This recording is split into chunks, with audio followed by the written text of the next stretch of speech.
Philadelphia Eagles have made a move for Michael Carter II out of the New York Jets, a slot cornerback. We traded John Mechie and a sixth round pick, for obviously Michael Carter and a 7th round pick. This move, ladies and gentlemen, I don't think is the final move that we're going to be making. I think there's another one down the line that we're going to make here. Now, we're going to talk about this deal in just a few seconds because I think this trade, it's a solid move. It is. Not for necessarily a guy that you're saying he's going to be able to come in and change life in Philadelphia. That's not what this move is. This is a move for depth. And we talked about this in the offseason. We talked about it all year. This roster is building depth. That's what Howie Roseman's plan has been all along. And they've done it in the most cheap way possible. You could criticize that all you want, but that's what they've done.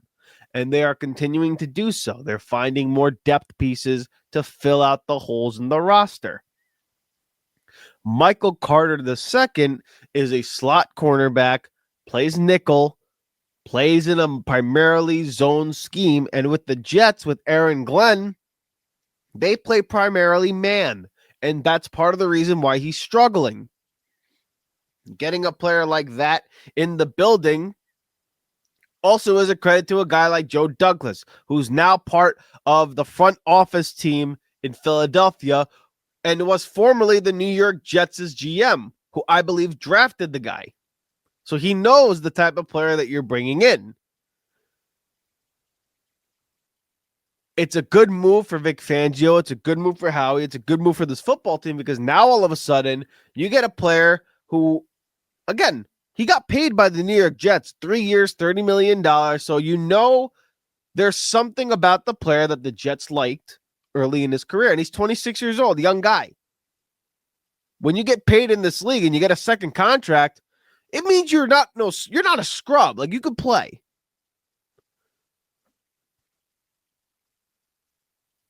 This move gives you more flexibility to move Cooper DeJean around a little bit more, to play him on the outside every now and then and not worry so much about a huge drop-off from Cooper DeJean at nickel to a guy like Adoree Jackson, to a guy like Keely Ringo, to a guy like Mac McWilliams, who, again, we like, is just a young player.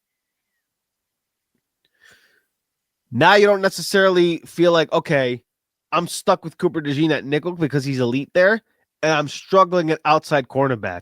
Now if I have to, we could put Carter in the slot. He's familiar there. He's a veteran there. Smart player. Quality player. Plus, you have him coached up by Dennis Parker. You have him coached up by, Vic Fangio and the rest of the guys on the roster. When you're surrounded by excellent players, you do that much more excellent things and you become better yourself. And again, I'm not going to do that stupid quote that Nick Sirianni says where it's like, you can't be great without the greatness of others or whatever crap that is. We understand that. It's a team game. But in NFL circles, when you're around great players, you play better. Michael Carter is already a quality football player, despite the fact that he might be struggling with the Jets right now. But he's had experience, has good moments in the league, and you put him on a roster that's got elite players on every level, you might get you might get some good work out of this guy. And despite that, I still think there's one more move that Philadelphia has to make here. We still need one more piece, I think, to solidify the defense, solidify the rotation in the front seven. And if we do that, all of a sudden now, this defense is starting to cook with some grease. And we're going to talk about what that move potentially is going to be in just a few seconds. But before we do that, let's introduce you to the show.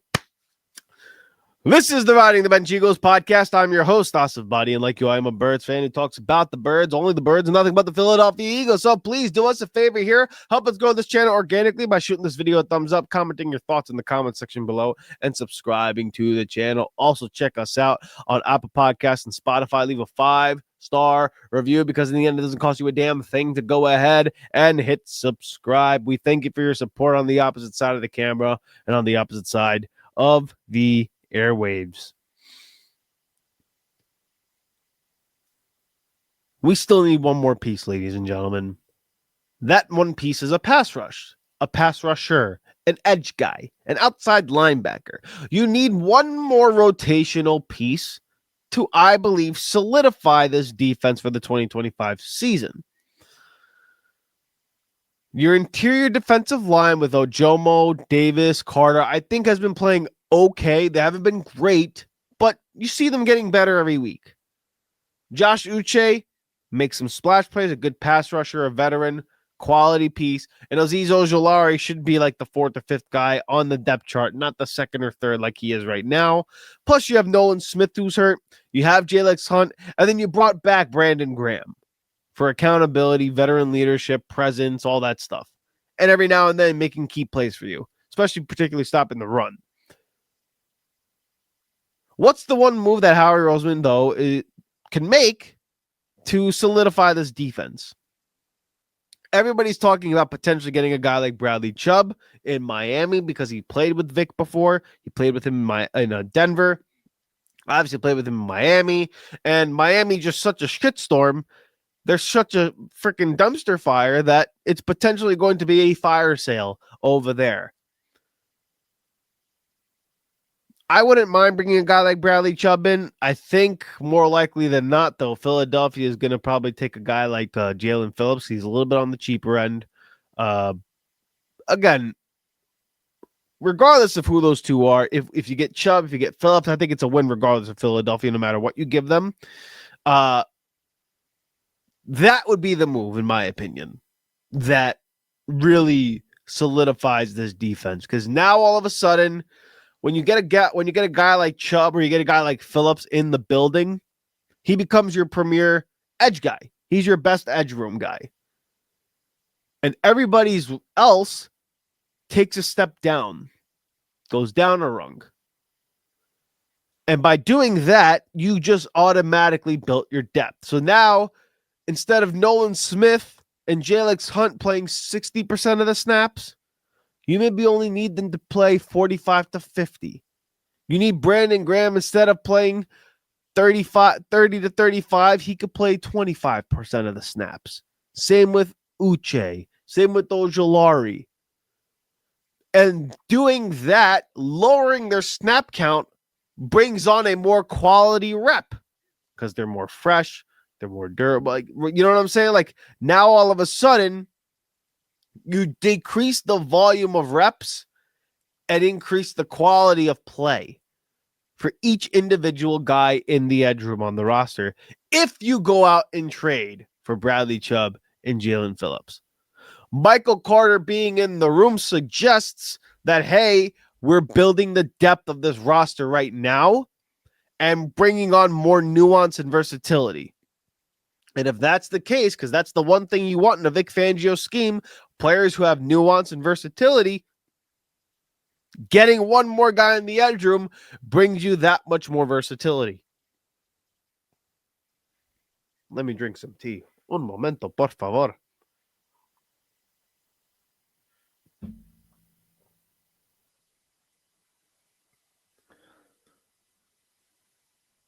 One more pass rusher would complete the 2025 Philadelphia Eagles defense.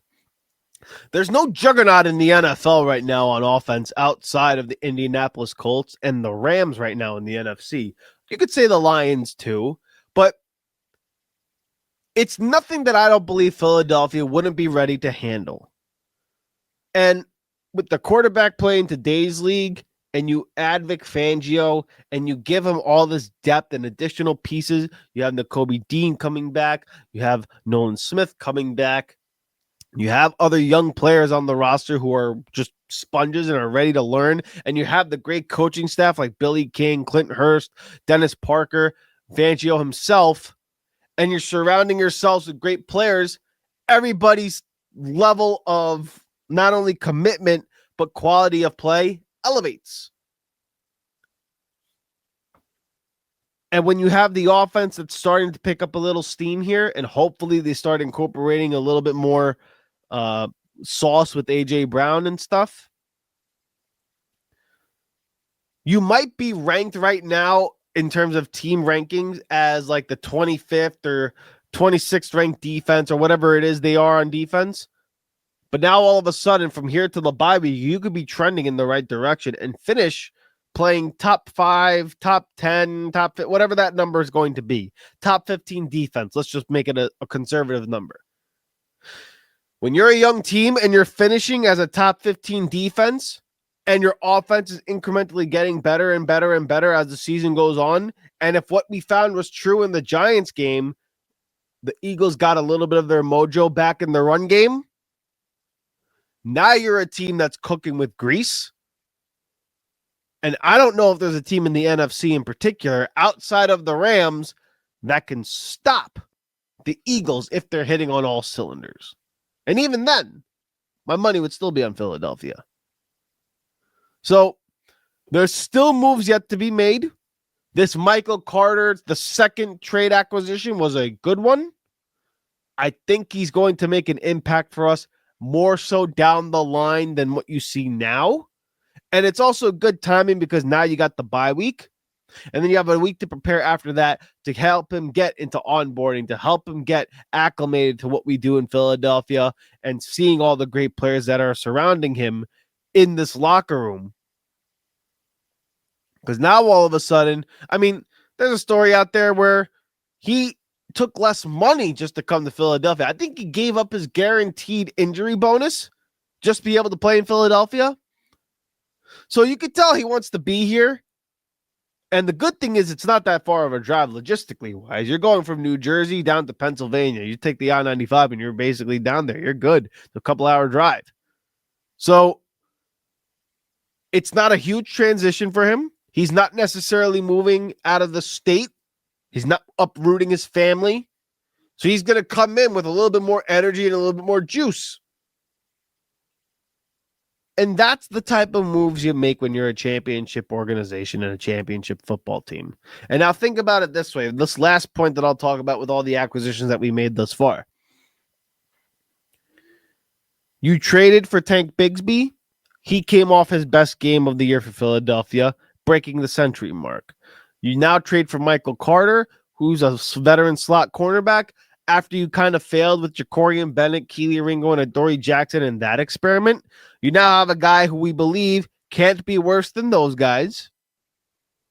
That gives you more versatility and basically can bump Cooper on the outside depending on matchups. You have Cooper DeJean, who came back from injury and has played like a lightning bolt. Nolan Smith is coming back from injury. He's going to get healthy. You bring in Brandon Graham, veteran presence, veteran leadership, a guy who didn't want to retire and wanted to play one more year. Everyone says he's ready to be on the field and is in playing shape for the most part. It's a good unit all of a sudden on defense where you look at it and you say, if everything hits here, there are not many teams right now that can match up talent for talent with Philadelphia already. But particularly on defense, while it's young, it's damn good. Damn good. So listen, I really like this move. Kudos to Howie, kudos to the organization, but there's still one more move to be made, and I think they're in the works of doing it right now. And you have a couple weeks over here to go or not a couple weeks, a couple days, to go ahead and finalize a move to get a pass rusher in the building. Because if you do that, Philadelphia, you're the class of the NFC all of a sudden once again, and probably going to repeat as division champions with one more move, one more elevation, one more player in the edge room with the Michael Carter acquisition. So it's good stuff. It's good to be an Eagles fan at the moment. We like what we see here, and hopefully they figure out what they need to do during the bye week to get the proper rest that they need. And we'll hopefully see if there's another move down the line for Philadelphia to make. And when they are going to make another move, and if they do make another move, we'll be right back here at the Riding the Bench Eagle podcast to talk about it, what it means now and what it means in the future for the Philadelphia Eagles. Congratulations, Michael Carter. You are officially a Philadelphia Eagle. Hey, thank you so much for watching the Riding the Bench Eagles podcast. If you want to continue to support the channel, please hit hit the like and subscribe button down below. Also, check us out on Instagram and TikTok at Riding the Bench Eagles Pod. We're also on Apple Podcasts, Spotify, iHeartRadio, you name it, we're on there. Thank you so much for listening, and please join us next time here at the Riding the Bench Eagles Podcast.